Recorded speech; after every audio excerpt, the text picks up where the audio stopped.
Health outcomes. Changes due to interventions. To bring positive change, patient experiences and health must both improve. Healthcare costs must be lowered, and clinician and staff burnout has to end. But our problems are big. 133 million Americans have at least one chronic disease. 500,000 people are dying every year from hospital errors, injuries, and infection. The shortage of primary care professionals will be as much as 100,000 in just the next 5 years. Big problems require bigger solutions. Positive change needs acceleration. It needs to happen now.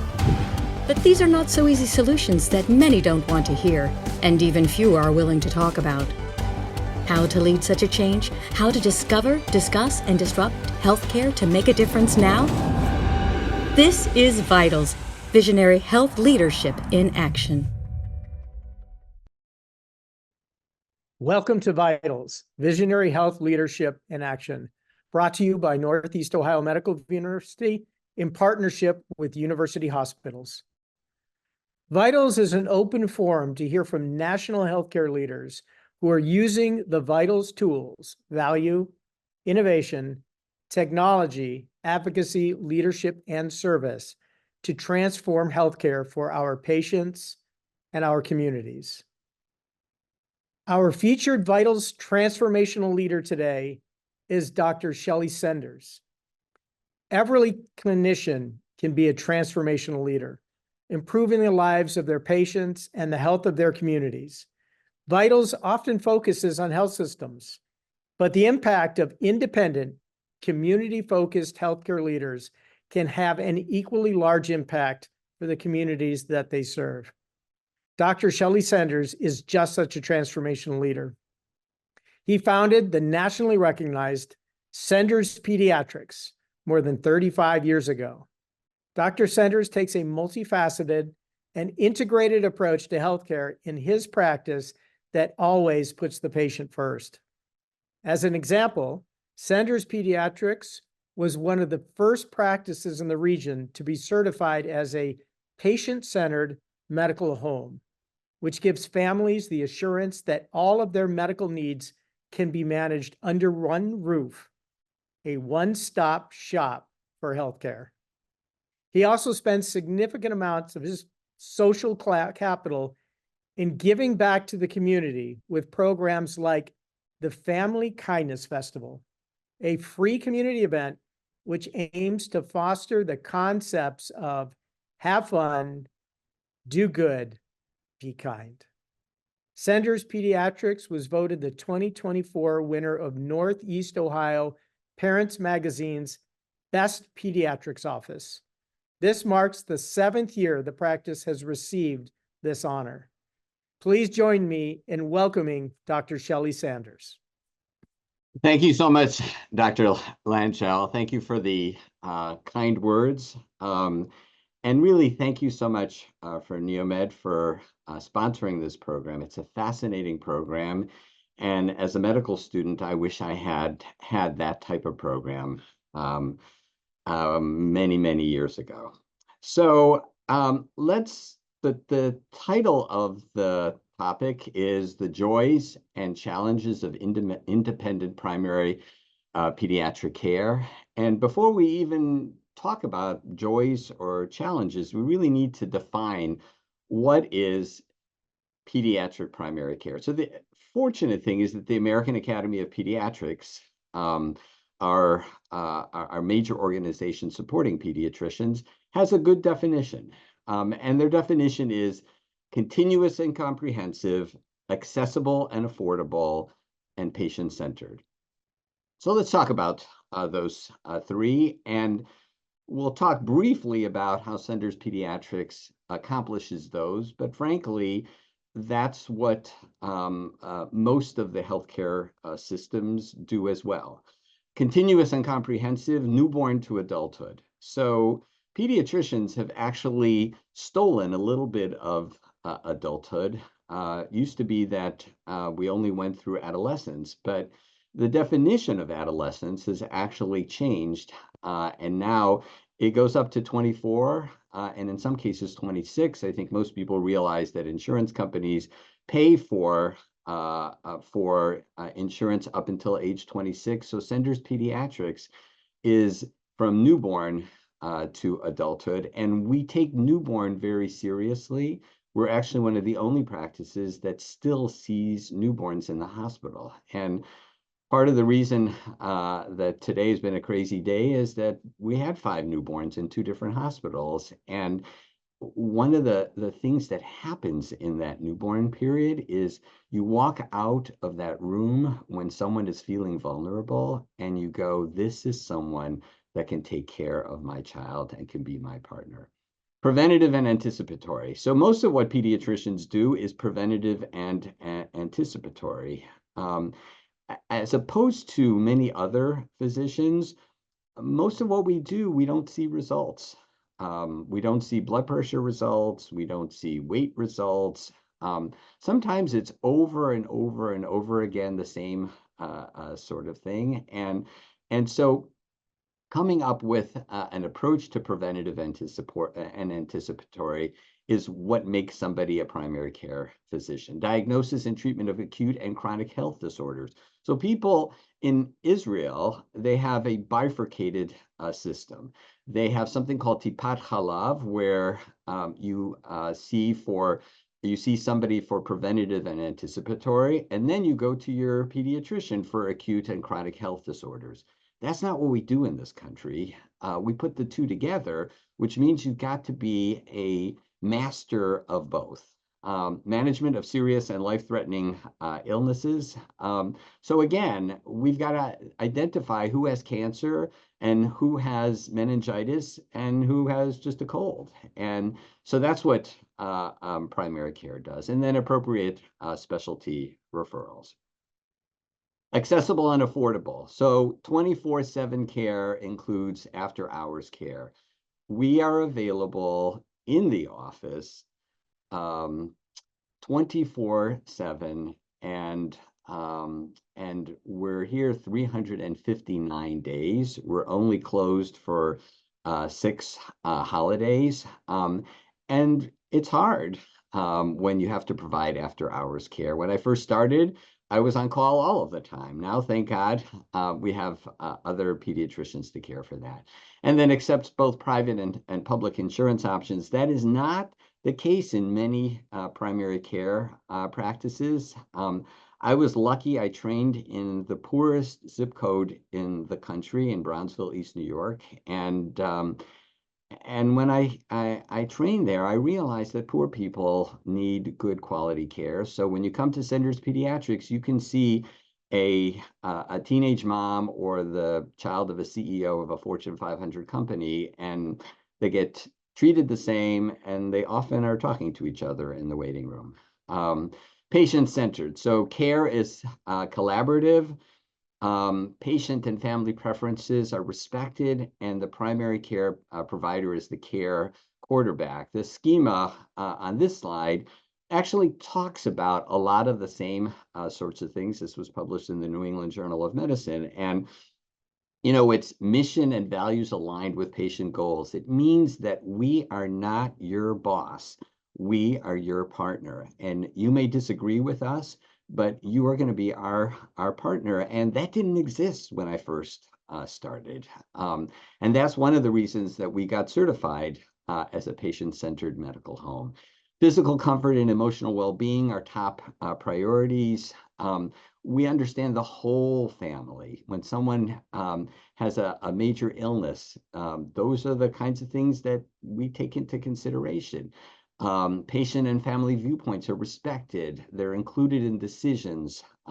They're welcome. We don't run in and run out of the room. We will often have our teenagers have their parents step out, but then we'll always bring the parents come back. And then finally, full transparency and fast delivery of information. So that's what everybody should be doing.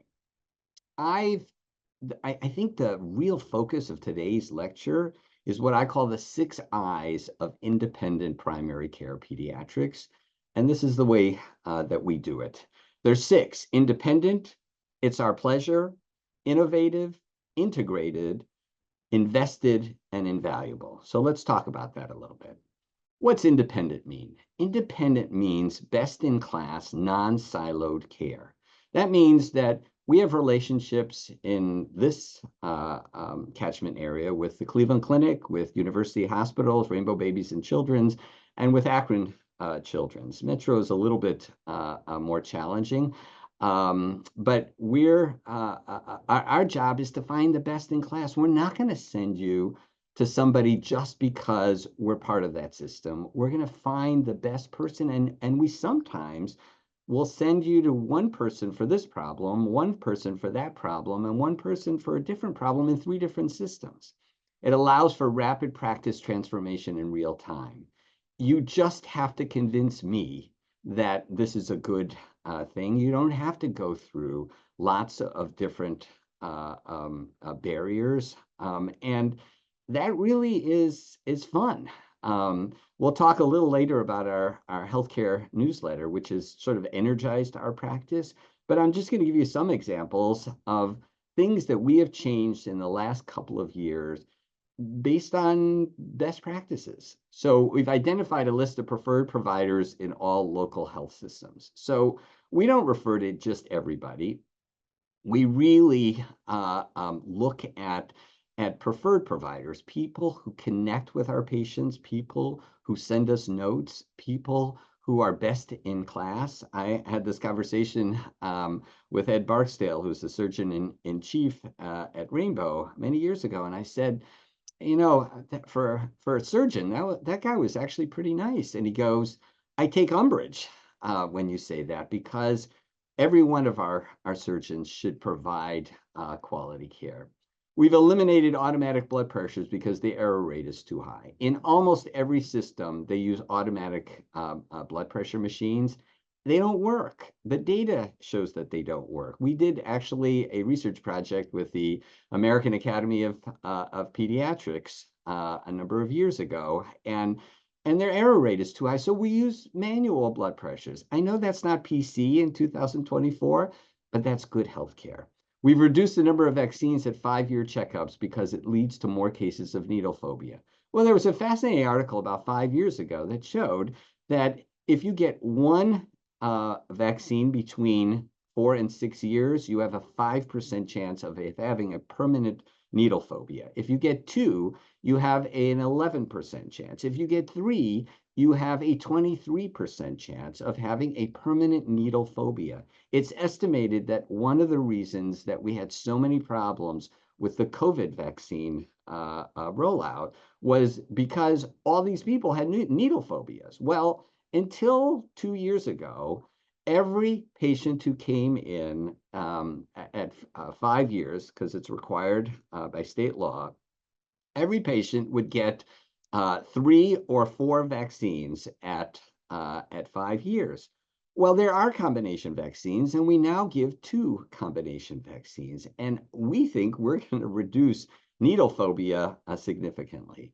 We use probiotics for constipation and mood disorders. Some of the people listening to this, you can email me at senders@senderspediatrics.com.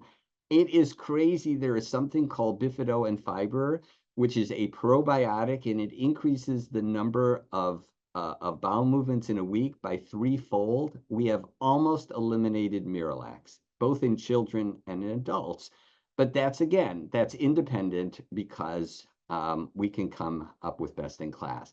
There is another probiotic called Bifidobacterium adolescentis, which increases GABA, or GABA aminobutyric acid, and we've reduced our use of Zoloft and Prozac and things like that because we're using probiotics instead of medications, and we use an objective measurement for ADHD instead of the subjective tools used in most practices.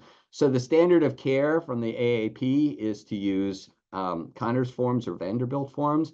Those are subjective. If they go from 0 to 3. If you have a teacher that is convinced this kid has ADHD and has told you that, they're going to mark all 3s. If you have a parent who says, I won't use medication, they're going to mark all 0s.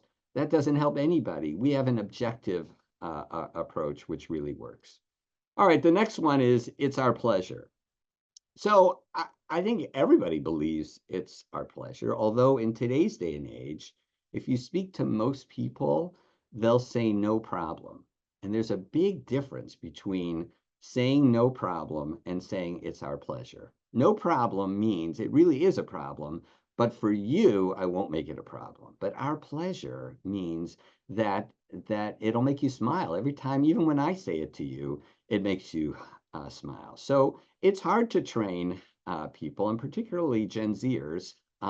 It's hard to train people to say it's our pleasure, but that's what we try to do. We hire people with customer service background. We understand the Myers-Briggs profiles of employees. It's past the scope of this conversation to talk about what a Myers-Briggs is, but it's suffice it to say is it's a personality test. I know the Myers-Briggs of every single one of my employees, and I pick people in different areas. Sensors tend to be detail people, so my research people tend to be sensors. More creative, more strategic people are more intuitives. We look for feelers, who are the kinds of people who connect real well in certain areas. And we're using an annual satisfaction survey and a net promoter score.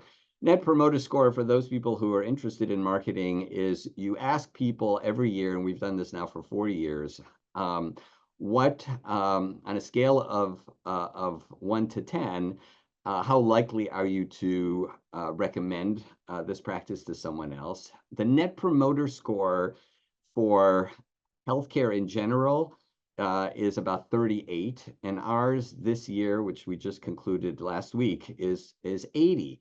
So we're getting people who are really energized by what we do.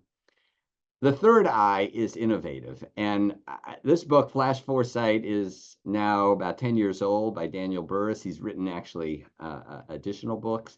But I love the title, How to See the Invisible and Do the Impossible. That's really what an independent practice does. We are constantly, I tell people all the time, you have to work harder at Senders Pediatrics because it is harder. We've developed a research program that has conducted 300 clinical trials. Almost every vaccine is as part of our research program, and our clinical research program brings in some money to help fund some of the other parts of our organization. Breastfeeding Medicine of Northeast Ohio, we're the only practice that has every woman sees a lactation consultant within 48 hours, and our breastfeeding success rate is 20% higher. It's 92%. Behavioral health, for 5 years, we've had behavioral health people who are integrated in our practice, and we have unbelievable outcomes. Parent coaching. We're the first one. We were honored by the American Academy of Pediatrics about 15 years ago because we had the first parent coach in the country. Parent coaching is, if you have a business problem, you need a business coach. If you go,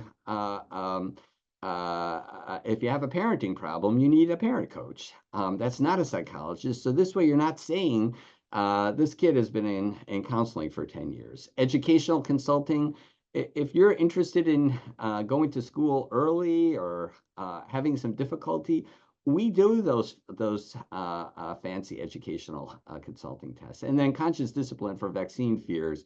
That's crazy. We actually have an identified person who can walk almost anybody through a vaccine. We now have expanded it to dental procedures. And again, it's always thinking out of the box. Integrative.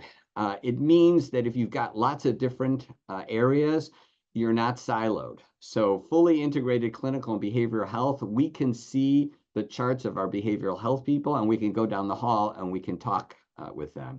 We have a trauma therapist in our office who is unbelievable, but we can give a heads up when it comes to those things. We have prenatal and postnatal groups that integrate clinical care, breastfeeding support, and trauma therapy.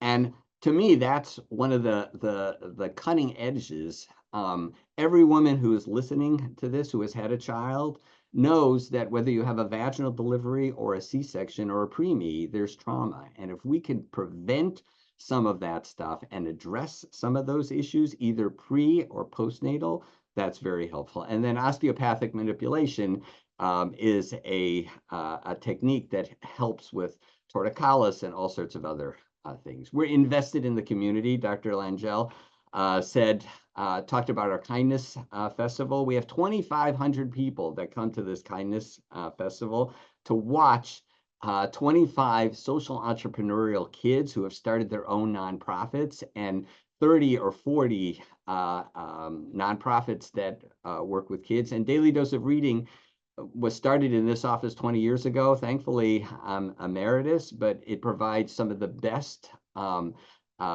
training for literacy training in the inner city. And finally, invaluable. What's invaluable? Getting patients in when they want to be seen, as well as when they need to be seen. So you may need to be seen tomorrow, but if you want to be seen, we'll see you today. Better Health Partnership is a fascinating organization that has developed a key driver program for improving child care rates. I'll just show you this very complicated slide, but suffice it to say, we use all of these things to help provide value in primary care, because you're going to come to the 6-year visit if the 6-year visit is different than the 5-year visit. If it's not, then you're not going to come. Having care coordinators call patients with the name and contact information for all specialty referrals. So if you go to other health systems, they just put a referral in, and maybe someone will call you and maybe someone won't. We actually have a human being, and we have 4 care coordinators who do this. We email specialists to help them understand the reason for the visit so that it's not out of the clear blue. And we match the personalities and parents with the Myers-Briggs personalities of specialists, so that if you're a sensor, a detail person, we're going to send you to a sensor specialist, because otherwise you're not going to be happy.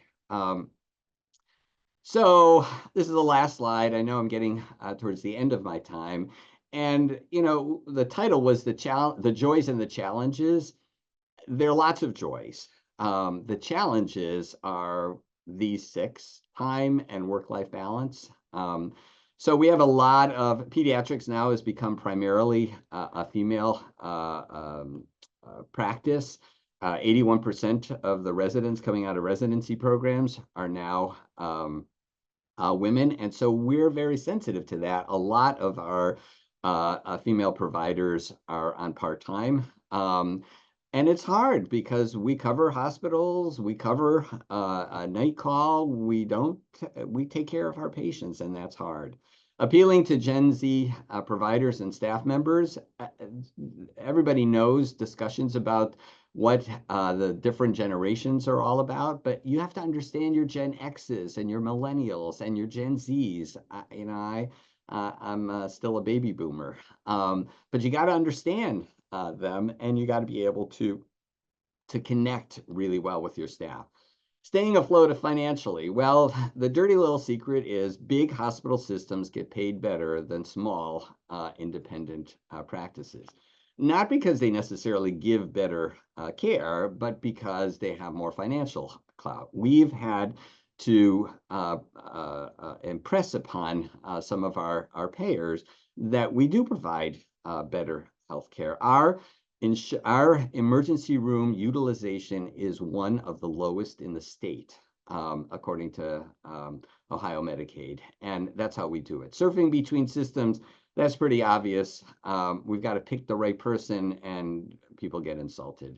Maintaining the doctor-patient relationship while scaling up, that's a hard one, but it's something that we really work on because we stay personal. And then continuing to develop Blue Ocean strategy.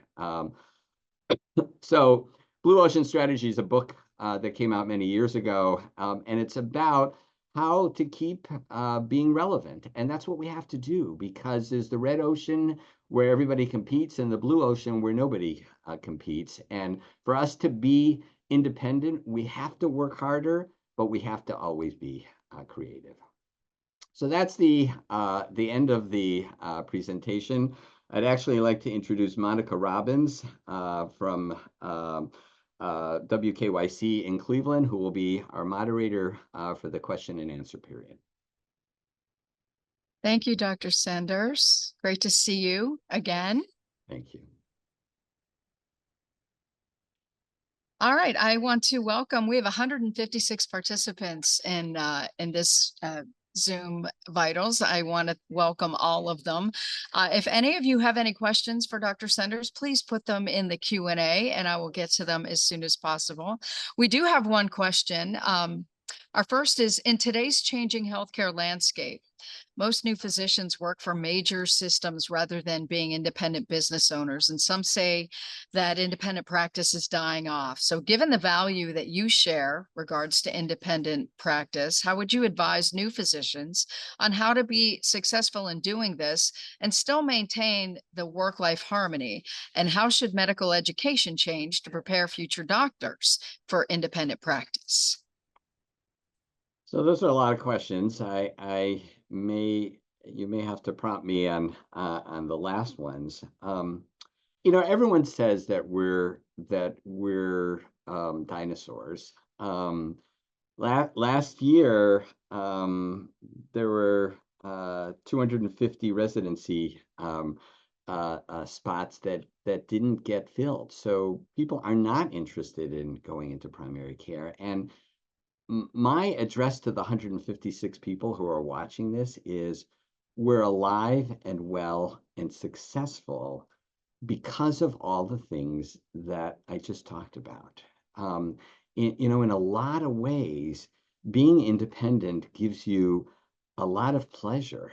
I can give you two examples of things that just have happened in the last week. I saw a 16-year-old who'd been struggling in school. We found him the right medicine. We wrote a letter to get him into the right school, helped identify a counselor for him within our practice. And, oh, by the way, his mother had breast cancer in the middle of all of this, and we supported her through thick and thin. And that's the kind of relationship that you don't have in a large system, because they have metrics. You can only spend X number of minutes with someone. We brought in a new pediatric provider, Jordan Hare, just this week, who is, finished his residency at Rainbow 4 years ago and wants to do independent practice because he doesn't want to be a hospitalist. He wants those kinds of relationship. I'll give you another example. It's, again, just happened in the last 2 weeks. We have an 8-year-old with autism. And a horrible family situation. The father had fathered two children younger than this child with two different women. And finally, the mother confronted him and he cut her off financially. And she came literally, her water was going to be turned off on July 2nd. On July 1st, we got involved in this process, and we got a connection between 3 churches, 2 synagogues, Jewish family service, and we even were able to find her an attorney to get her through this divorce pro bono. Those are the kinds of things you can do in an independent practice. It's much harder to do that in a larger system. So one of the questions you asked was, how does healthcare have to change? Healthcare has to change where the focus isn't only on what's good for me. The focus is what's good for my patients. And we've gotten away from that over the last 25 years, but we need to have people like me who can come in and say, it's fun, it's enjoyable. Yes, it takes time, but hospitalist care is not the only possibility out there. It's interesting. We keep talking about the social determinants of health, and a lot of those things that you're talking about fall into that category. And that's what the hospital systems are talking about. But it's a very wide net.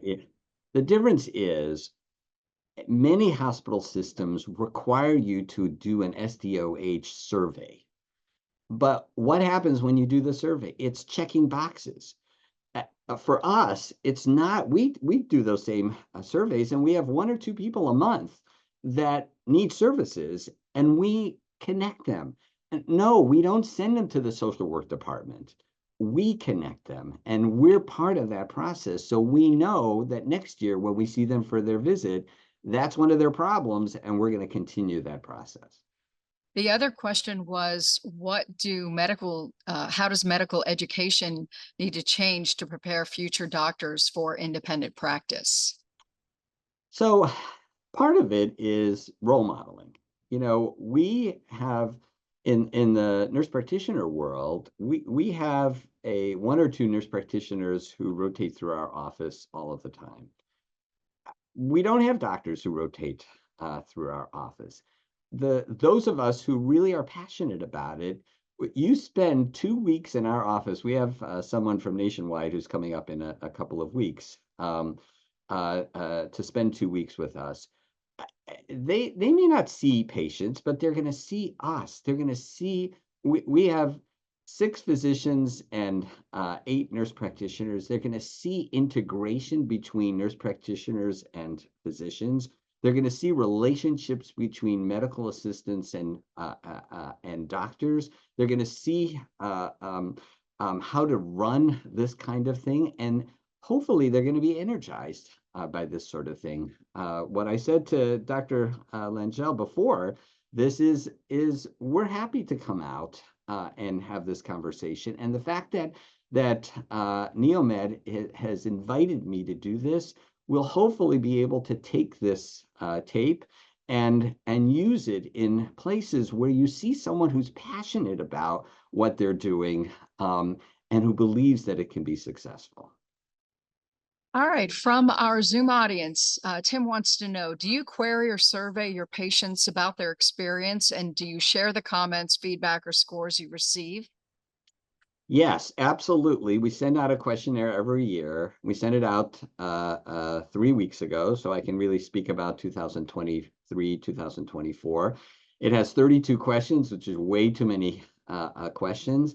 We had 500 people participate in this, which is about the same as we've had the last couple of years. And that's where we got that net promoter score. But I can tell you what that feedback has done over the last couple of years has completely changed our practice. For example, we spent $10,000 on electric doors because people said, when we come in with strollers, it's really a pain to open the door. It would be great if you had electric doors. So we put that in. People give us feedback about which rooms need to be painted, the lighting. We changed all of our lighting to LEDs because people commented on that sort of thing. We asked people specific questions about our medical assistants, about our front office, about our billing department, about our providers. Someone said, you know, Dr. Senders is often late, but he always gives you all of his time whenever he's there. So don't fret if he comes a little bit late, because you're always going to know you're going to get that. So we get a lot. There's hundreds of things, and 65 of those asked that or said it would be okay if we called them to talk with them. So we have one person who's dedicated to call those 65 people and get some personal feedback. Kristen wants to know, what business applications do you use or recommend to track status of your projects and work? So that's a little bit harder to answer. We don't actually use business applications. We use Excel primarily in looking at and putting together our budgets. We have a director of quality. Every hospital has a quality organization. We actually have one of our nurse practitioners, our senior nurse practitioners, who did her DNP on transition of care. So we have 10 different projects that we look at. We're very fortunate that we don't really need business applications because we have an EMR that allows us to query all sorts of things, and we can get that information when we need it. I want to remind our participants, if you have any questions for Dr. Senders, please put them in the Q&A. Michael wants to know, medical students are more focused on work-life balance more than ever, rightfully so. However, what would be your advice to a medical student or trainee interested in independent practice? Is the rise in giant health systems and the need for work-life balance conspiring to facilitate the end of independent primary care practices? So I get goosebumps sometimes when I hear those things, because my wife will say to me, well, are you sure you shouldn't sell? And the truth is, I started this, I was the only person in practice. And I thought, we're now at 38 years, I thought I would be in practice for 25 years and then I would retire. But I've enjoyed it too much, and I wanted to be around for 100 years. One of my closest friends in the healthcare system, part of a large system, said to me a couple of weeks ago, I said, so, you know, what do you say? And he said, stay independent for as long as you possibly can. And I actually believe that, again, part of it is you have to be a good business person. So if you look, we've diversified. If you look at our budget, about 10% of our budget comes from behavioral health, 10% of our budget comes from breastfeeding medicine, and 10% of our budget comes from clinical research. So when you're able to diversify like that, yes, if all those things melted away, we would be in trouble. But the fact that and what I haven't said is we have a 2.5-story treehouse and a 16-foot slide in our waiting room. It is so fun. We also have, those of us who know about Mitchell's ice cream know about the Mitchell's ice cream train that goes around. We have a train. It's sort of out of commission now because we had some construction, but that's going to come back in the next month. It's a fun place, and we can help do those sorts of things. When I said at the beginning, independent means you don't have to convince a lot of people. That's what I think a lot of younger people are looking for, the opportunity. Yes, they want work-life balance, but they also want the opportunity to make a difference. And if you look at that, you can make more of a difference here, because in a large system, you got to go on this committee and that committee and the other committee, and you can't really make that kind of difference. So we've got to find a way to help deal with the work-life balance. And some of that means we got to get bigger, because when you get bigger, you're spreading it around, but we can't lose that personal touch. And we've been able to maintain that already now for 38 years.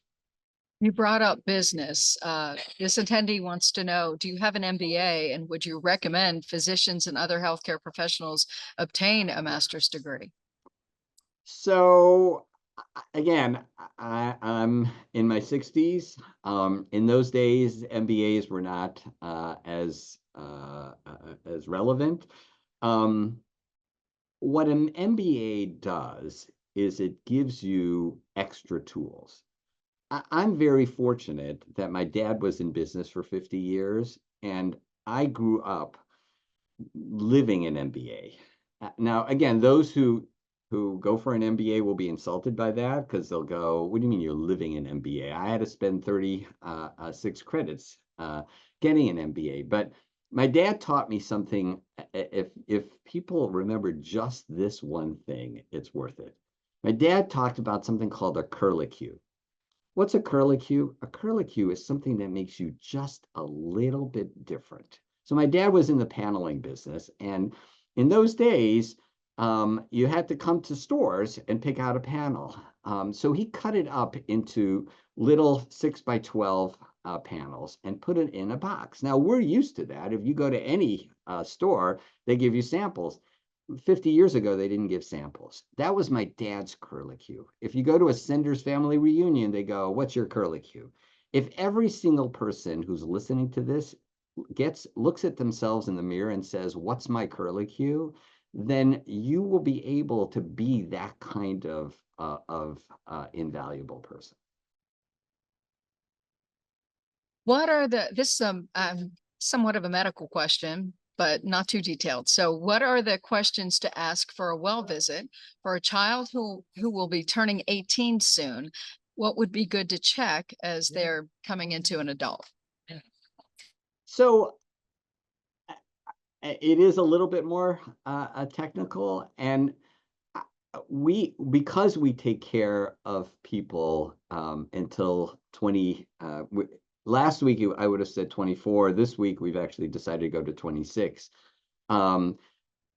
We don't really do anything different at 18. Society calls you an adult at 18, but 18 is really a continuum from 17 and 19 and 21. So we're talking at every visit, we're talking about school, we're talking about physical activity, we're talking about drugs and sexuality, we're talking about calcium in your diet and vitamin D, we're talking about protein, we're talking about constipation.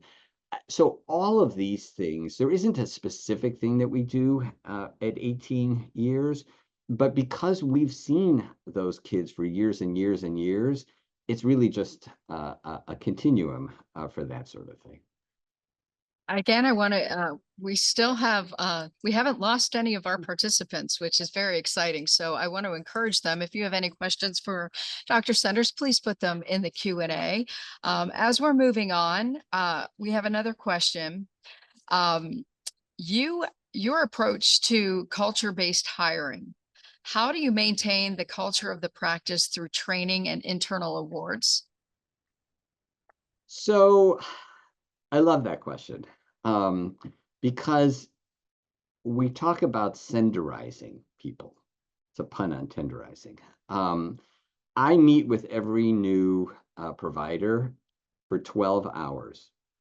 I've had some people, I actually had one person about 10 years ago, and he was a chief resident in a program, a really smart guy. And I said, you know, and I had hired him, he had signed his contract, and I said, well, we need to meet for 12 hours to sort of talk about the culture and talk about how we practice in a similar sort of way and how we deal with ear infections and how we deal with reflux and how we deal with GI issues. And he goes, why? And I said, well, because this is the way we've been doing it for 25 or 30 years. And he goes, I know, I'm a chief resident. I know that. And he pulled out, which was a good thing for him and which was a good thing for us. So that's part of it. We actually have a training video that talks about our culture. Our head of HR is the director of HR and culture, which means that we spend a lot of time talking about culture and talking about going the extra mile, and it's our pleasure and all of those sorts of things. Are we perfect? No, we're not perfect. It's a hard world. You know, anyone who's listening to this and who wants to be part of this sort of thing, let us know, because we're always hiring for different positions. But that's how we create culture, is by spending time. And again, the Myers-Briggs piece is a very important piece. We had 9 medical assistants, 8 were feelers, and 1 was a thinker. So thinkers are very blunt. They say it like it is. And she was getting into all sorts of trouble with her feeler colleagues because she was very blunt. And then we got everybody together and explained what a Myers-Briggs is. And they go, oh, she's more blunt. And we should appreciate her for what she's doing because she has no drama, whereas all the rest of us have drama. So understanding personality, understanding that sort of thing. We actually are the only practice in the country that does Myers-Briggs in kids. And anecdotally, I can't prove it, but we're conducting research on this. I've reduced my use of stimulant medication by 30% because I do a Myers-Briggs on kids. Because a lot of the problems that people have are mismatches between they and their child. And I'm blessed with a son who is the polar opposite of me. I'm an INFJ, introverted, intuitive feeler judger. Joey's an ESTP, and you don't need to know anything about Myers-Briggs to know that when he was 3 years old, he was a 3-year-old alien. And imagine what it's like to be raised by an alien, or worse yet, imagine what it's like to try to raise a 3-year-old alien. So giving people these tools is a very, very helpful sort of thing. Do they change over time? Is it wise to give them My experience with kids is that sometimes there's a little bit of movement, but in general, it doesn't change. And it comes with a report that you take to school. And it's fascinating. When Joey, we could not figure him out in 5th grade. It's fascinating. We would take this report to his teachers every single year until he was a senior and say, this is our kid. This is how we want you to educate him. And that's a tool that is just fascinating, but is not something that people typically do. This attendee says, thank you for using a traditional BP cuff. I hope current trainees are learning how to use this, as those of us who are more experienced did in med school. Have you shared your research for this and for probiotics? It seems that this work, both for BP and probiotics, could translate into adult care as well. Absolutely. So this is a real entree to talk about our newsletter. In February of 2020, my marketing director said, you should write a newsletter. And I said, I don't have time. And 2 weeks later, on February 28th, 2020, when COVID hit, I started writing a newsletter. Initially, it was 3 times a week, then twice a week, then once a week. And for the last 4 years, it's been every other week. The most recent one came out today. It's on our website, senderspediatrics.com, all of our newsletters. When I first started writing it, I wrote about my opinions on things. But then over time, I realized that people didn't want to hear my opinion. They wanted to see evidence-based stuff. So each newsletter has about 35 references. We know that about 10% of people click through, but by and large, this is the unvarnished information. And during COVID, the comments we got on our surveys were, this is what kept us sane, because you gave us you connected us as a community, and you didn't make us crazy like the world was. It now goes out to 17,000 people, and for the marketing people in the audience, it has a 60% open rate, which is a crazy statistic. And we only have 6,000 unique emails in our practice, so a lot of this is going out elsewhere. And so all of this information, to answer the question, has been disseminated on our newsletter. If anyone wants to be added to the list, it's info@senderspediatrics.com, and we'll get that set up for you. But I've been talking about this now for the last couple of years, and I don't have to do the research on it. If you look at the article I wrote about these 2 particular probiotics, or the piece I wrote in our newsletter, and you can just query it in the query space, bifido and fiber, you'll see that there are hundreds of articles that have been written about this. So I didn't have to do the research. It's been done on newborns to geriatrics. It works, but no one knows about it. And part of what we do is we find these crazy things. The one that I wrote that came out today shows that 10 minutes of being outside in nature is equal to 25 milligrams of Zola. So spend your time at lunch going outside. It doesn't work when you're inside looking at a window. You got to be outside, you got to smell, you got to immerse yourself. Go sit on a bench outside. Go take a walk, and continue doing it when it's snowy outside, because everybody could use a little extra serotonin. I couldn't agree with that more. And leave your phone at home is the other thing. Well, Uh, speaking of that, I wrote a piece on the anxious generation, which is, all the rage by Jonathan Haidt.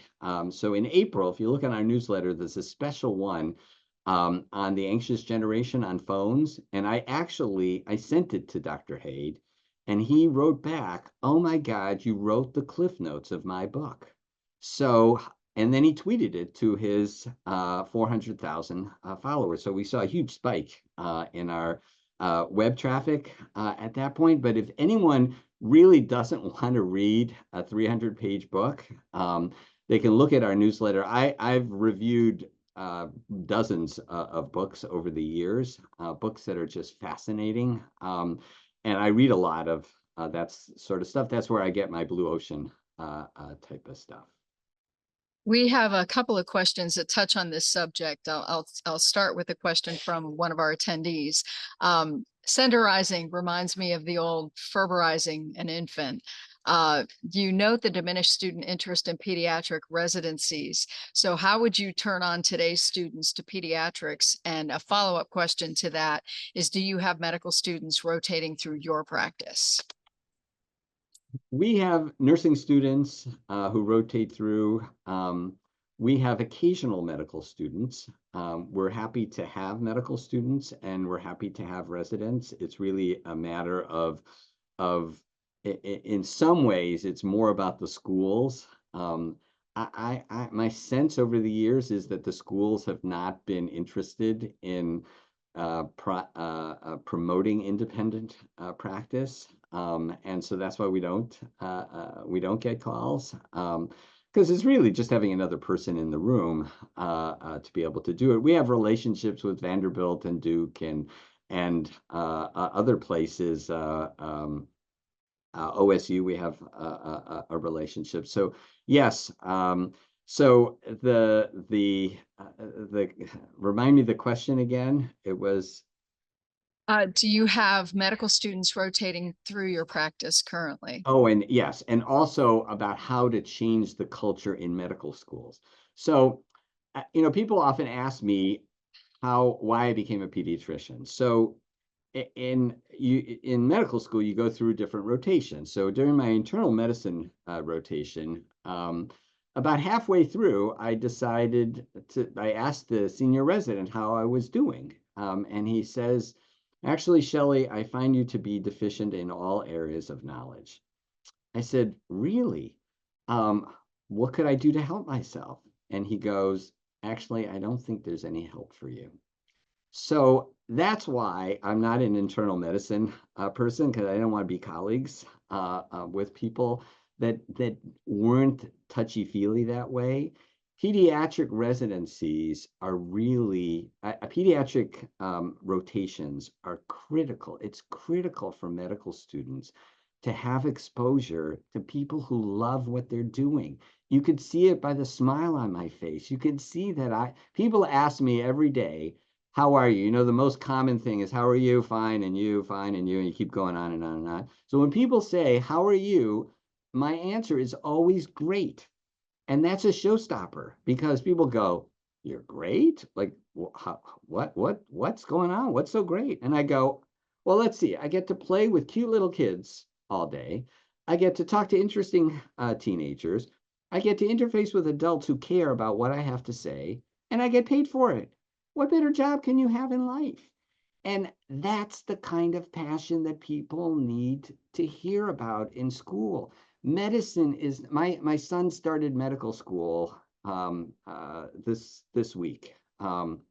He's 28. He did all sorts of other things beforehand, and they finally decided that this was his passion. And one of the things that he's most excited about is the opportunity to make a difference. And even though that sounds corny, we do make a difference. That woman I talked about before with the autistic kid, had she gone into that homeless shelter, which she was going to have to do, that 3 years of working with that kid to get him on the right meds and the right counseling would have gone out the door. We had a chance to change that person's life, and we did.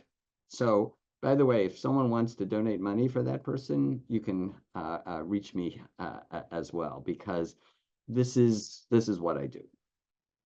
We have just a couple of minutes left. I want to give you an opportunity for final thoughts and any more encouragement to get some of our attendees to start considering pediatrics. Yeah, I mean, I think when you look at the kinds of things that we are able to do, when you look at research. So those of you who are listening, if you had told me 30, 40 years ago that I would have 2 articles in the New England Journal of Medicine, I would have told you you're absolutely nuts. You're absolutely nuts.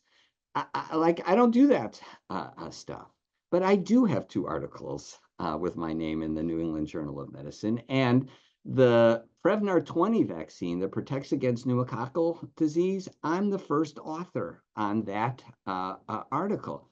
That's crazy. I have over 40 referenced articles, and I didn't write most of them. They were written with help and things like that. But, you know, in this country, there were 2,000 people who enrolled in the COVID trial in teenagers, 12 to 17. We enrolled 173 of them.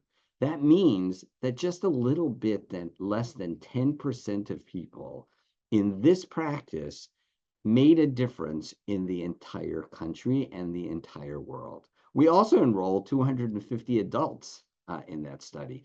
We're doing this flu vaccine trial in adults 18 to 55. If someone wants to participate, you don't have to be a member of our practice.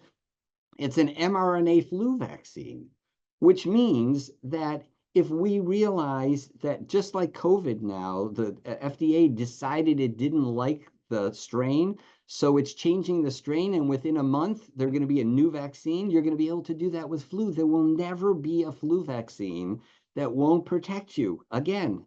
So that's the kind of stuff that we can do. Medical students who are listening to this, you can do almost anything.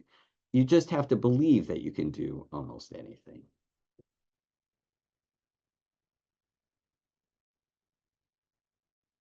Dr. Senders, thank you so much. It's great to see you again. All right, I'm going to hand it back over to Dr. Langell. Monica, thank you as always for your expert moderation. We truly appreciate you having you partner with us on this VITALS programming. Dr. Senders, you're absolutely inspirational. You're a role model. I would say that most of us entering medical school would have looked at what our life would be after we graduated, and we envisioned doing exactly what you're doing. Unfortunately, most of us are not. And I'm going to take you up on your offer. We want you to come out to the university. We want our students to be just like you, and we would partner with you in any way that we possibly can. So thank you so much. Thank you. It's an honor, and it's a Walter Mitty dream. Until next time, I hope all of you stay active and stay engaged, because it is you who are going to transform healthcare. Please join us on September 5th from noon to 1 for a hybrid version of VITALS, where we'll have Lee Vermeulen, the CEO of the American Association of Colleges of Pharmacy, address VITALS both on campus while continuing the Zoom presence for you, those of you who are not able to make it. Thank you so much for your time. This is VITALS, Visionary Health Leadership in Action.